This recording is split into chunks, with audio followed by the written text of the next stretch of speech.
I wanted to make this video for such a long time. I wanted to talk about certain laws that no matter where you are in life, you will need these laws to navigate. And so I was actually writing down the laws, what law would benefit everyone, no matter where you are positioned in life. You could be from the street, you could be in a corporate environment, or it could just be everyday life and living in general. And I actually started to write down the laws. And then one day I was just scrolling through videos, and this particular video that I'm about to play to you popped up. And it went through most of the laws that I was actually going to talk about. I thought, well, why not just play the video to you? But then explain the laws as we go through the video. Now, this video is one of my favorite videos. I would comfortably say is my favorite video of all time, or my favorite film, should I say, of all time. But what they done with these clips is they broke down the film into laws. Just genius, absolutely genius. And so I'm going to play this video to you, and we're going to go through the laws together. These laws will help you if you're from the street, if you're in the corporate world, if you're just trying to get through life in general, unscathed or with minimal damage. These laws will absolutely help you. I'm going to pause the video as I go along just to explain it from another perspective, and hopefully it's going to help you to navigate through your business, corporate, personal, or street life. Regardless, let's go through them together. In The Godfather, Don Vito Corleone climbed his way to the top of the criminal underworld, but it came with a hefty price tag. Being at the top made him a target, so he had some extremely powerful enemies, so it was only a matter of time until they would try to dethrone him and crush his empire once and for all. And sure enough, that's exactly what happened. While Don Vito was still recovering, the heir to the Corleone empire was taken out. His enemies were closing in. The end was very near. Everything he built, all the years of sacrifice and hard work, was about to come crashing down. Drastic measures had to be taken, and fast. The Don knew this very well, but he put his emotions aside and looked at his position strategically, and so utilized Law 3 of the 48 Laws of Power. The law states, keep people off balance and in the dark by never revealing the purpose behind your actions. Let me explain why this law is very important. Never tell people what you're thinking. We see this all over social media every single day. And do you know how many people either lose their jobs because they're telling people what they're thinking? And even if what they're thinking is positive and powerful, sometimes people feel threatened by what you're thinking or your intentions. Or we see on social media, people are threatening people. People are telling people what they're going to do, what they plan to do, what they intend to do, what they hope will happen. They even get arrested, or there's a reprisal, or there's some form of consequence.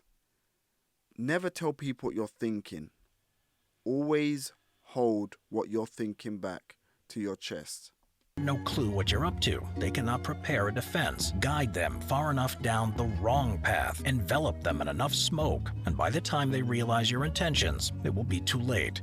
Look, it's no secret that the top players of the game of power abide by a set of very different rules, whether it's in the world of The Godfather or in real life. The rules of the game are the same, so the better you understand the game, the better chance you have to win. This is one of the most important laws of power, so listen closely, as this is something you definitely need to know.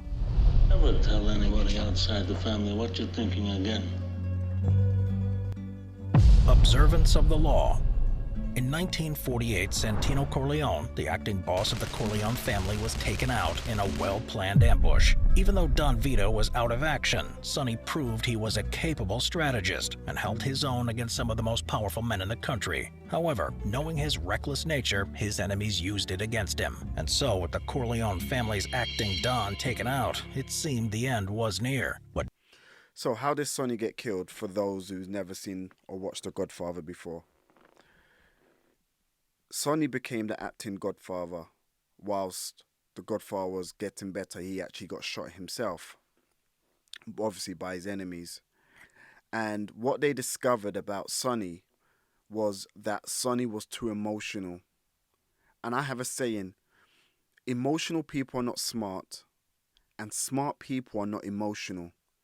When you're emotional, you will make bad decisions. You see boxers do it all the time and fighters do it all the time. They try to get the other fighter to get them to become emotional because you're not thinking logically.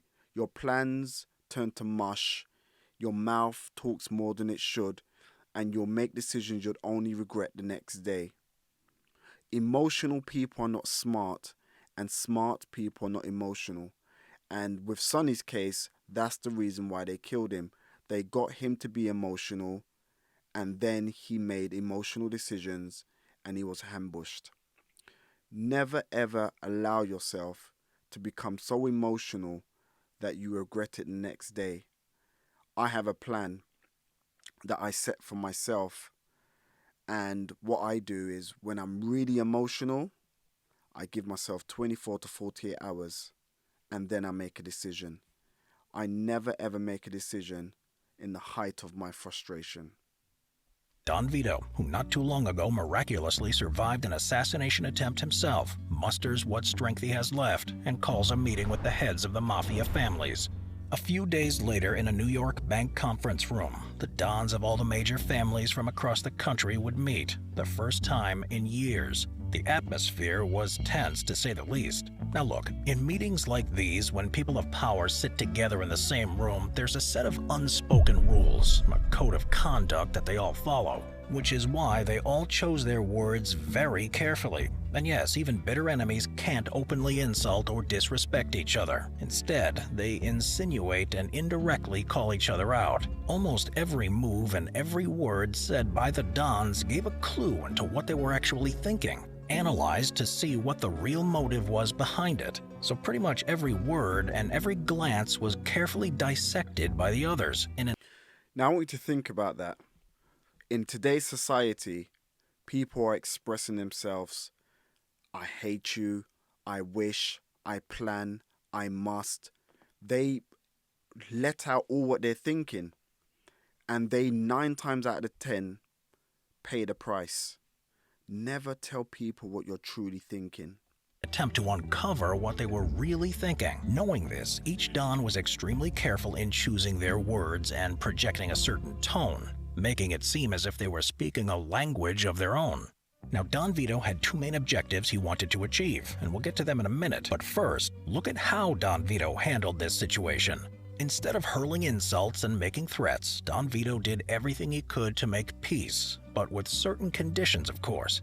He was firm, but in the end took the loss and presented a peaceful way out of this conflict, with all the parties involved in agreement. The other dons couldn't believe their ears, especially Don Barzini. He knew Don Vito was in a bad position, but surrendering that easily? What was his play? Did he actually just overwhelm the don to the extent he had to concede?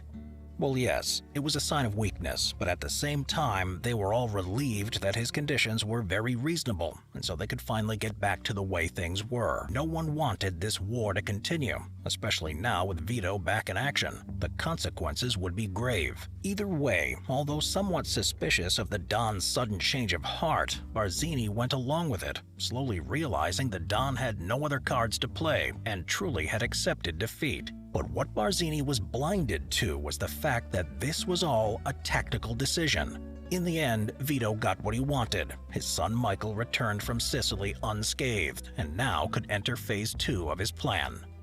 Part 1. Use decoyed objects of desire and red herrings to throw people off the scent. If at any point in the deception you practice, people have the slightest suspicion as to your intentions, all is lost. Do not give them the chance to sense what you're up to. Throw them off the scent by dragging red herons across the path. Use false sincerity. Send ambiguous signals. Set up misleading objects of desire. Unable to distinguish the genuine from the false, they cannot pick out your real goal.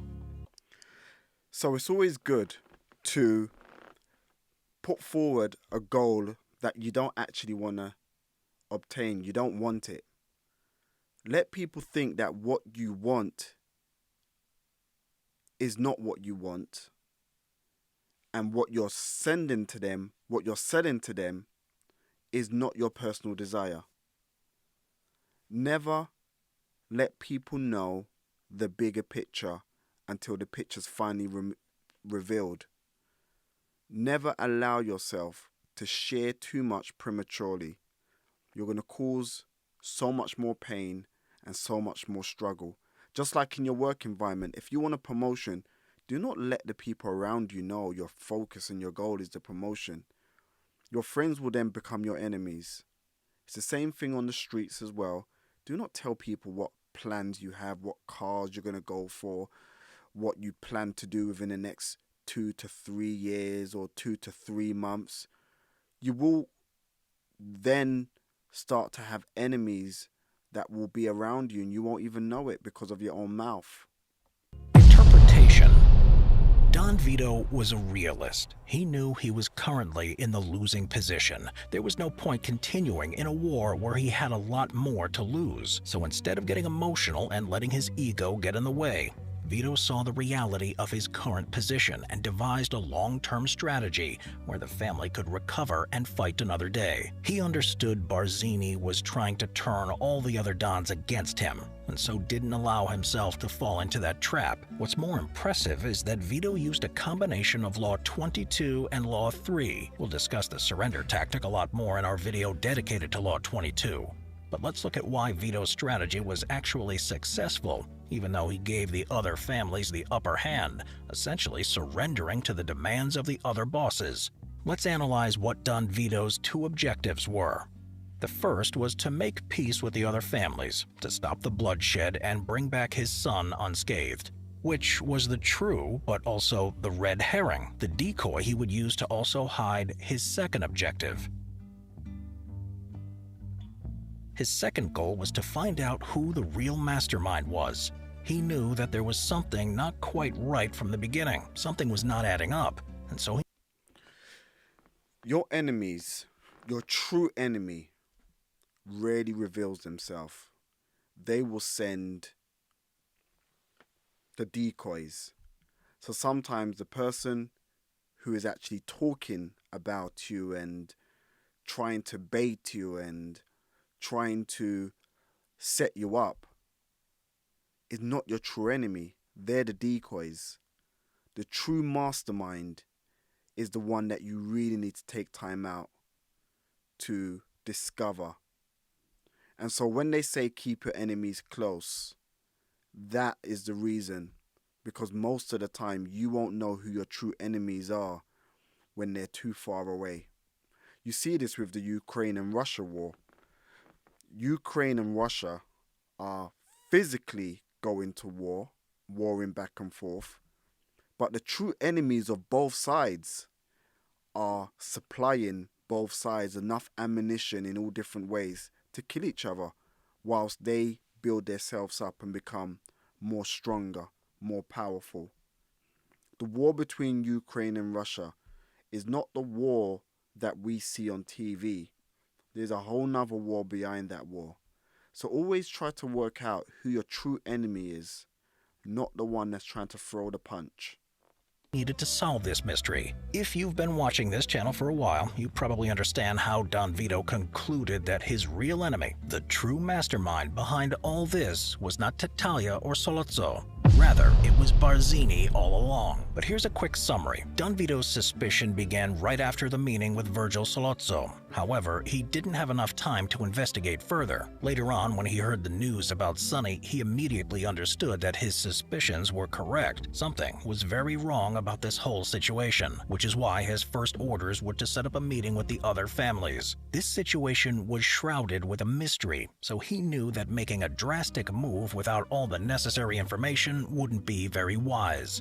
He had to confront his enemies in person, and as you know, he was right. Tattaglia did not have the brains or the confidence to come up with such a well-made plot, not to mention out-strategize Santino, who from a young age proved himself as a great war general. The Don has been You never could have outfought Santino. Don Vito and Barzini have a long history together. Their rivalry stretches back years before Vito became the Don we now know, and so Vito went into the meeting looking for any information, any signs that could reveal to him what was really going on, and sure enough, he got what he wanted. Although up until this point, Don Barzini played the game perfectly. The plan he formulated was a masterpiece. He was unbelievably close. All he had to do to actually win was to follow Law 3 and continue to conceal his intentions. So with Don Barzini, the reason why he started to slip up is because he became too arrogant. Arrogance and grandiosity normally kicks in for most people when they think that they're winning. And that's why sometimes you have to put your ego aside, put what people are saying about you aside, and let the other side think that they are winning, whilst the bigger picture and the bigger plan is coming together. And sometimes you may be in a vulnerable situation, it's not the right time to fight. Hold yourself back. Smile, play the card of vulnerability. Play the card that you don't want to fight no more. And fight doesn't necessarily mean fight. It could be in the work environment. It could be a business deal. And it could be on the streets. But sometimes you got to allow people to win the battle in order for you to win the war. Indifferent and keep up the persona he had been cultivating so far. But he couldn't help it. Tattaglia was too incompetent as a puppet, and so he couldn't resist intervening. But in doing so, he made it quite clear to Vito that he was the true mastermind, giving him the final missing piece to a mystery that had plagued his mind, undoing all the brilliant moves he made to get to this point. And so, this is where Don Barzini made a blunder. But we're getting ahead of ourselves. Let's first break down how exactly Don Vito utilized the laws of power to his advantage. The laws of power state, dangle an object you seem to desire, a goal you seem to aim for in front of people's eyes, and they will take the appearance for reality. Once their eyes focus on the decoy, they will fail to notice what you are really up to. Vito used his real motive, the goal he openly stated, to justify his actions, while underneath, he used it to actually achieve a set of separate goals. And what better decoy to use than wanting his son back from Sicily unharmed? Every time you go into a situation, streets, work, or a business deal, write down what your true goals are, what you really want from it. And then, separate, write down what you want them to think. Never let people know what you truly want. Give them something else to work with, whilst your major plan is separate and you're trying to get it through the back end. And what I mean by that, and I'll give you an example. There are times that I'm doing a business deal, and what I want is, for example, I want 1,000 of what it may be. But I'm going to negotiate 4,000 of what it may be. And so the negotiation is up and down about the 4,000. But my true goal is the 1,000.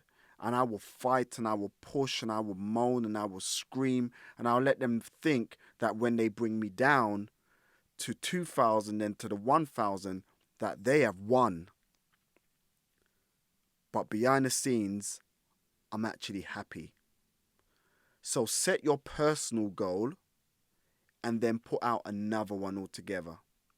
Barzini would have no reason to suspect a thing, therefore giving Vito the upper hand. Now, this isn't to say that Vito in any way was not interested in his son's safety, or was only using it as an excuse, not at all. But what this means is that he used a genuine goal of his to justify his actions and concealed his other goals. He was essentially opening up just enough that the other Dons wouldn't suspect a thing. Instead of closing up and acting suspiciously, making it obvious he also had ulterior motives, Vito hid his real intentions by talking endlessly about his goal. Just not his real one, or in this case, not his only one. If Don Barzini had seen through the Don's plan, he would have been a lot more careful and would have seen Michael's bold attack coming a mile away. So Vito had to be very convincing. And sure enough, his strategy paid off.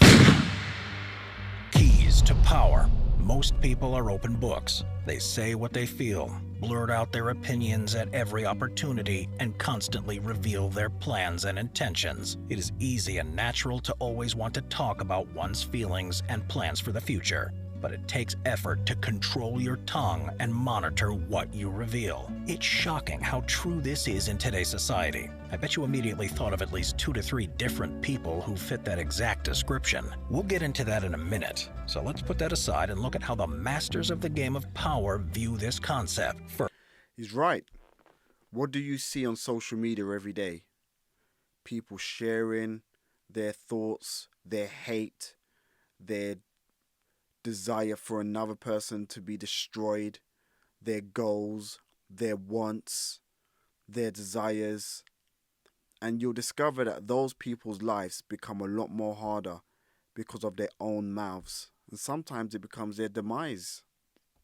let's understand why this is the case. Well, the laws of power state that it's natural for you to always want to talk about your feelings and plans for the future, but it actually takes quite a bit of effort to control your tongue and monitor what exactly you reveal. The second reason is that many believe that by being totally honest and open, they're winning people's hearts and showing you their good nature. They are simply wrong. Honesty often acts as a blunt instrument, offending people with the ugly truth of what you really think and feel. And the bigger problem is the fact that when you're very open, you become predictable and familiar. Therefore, it becomes almost impossible to respect or fear you. And power will not accrue to a person who cannot inspire such emotions. So instead, the law states you should master the art of concealing your intentions. Here's why. If you're in a competitive field, it doesn't matter what kind. The more you reveal, the more information and power you are giving your opponent. It's as simple as that.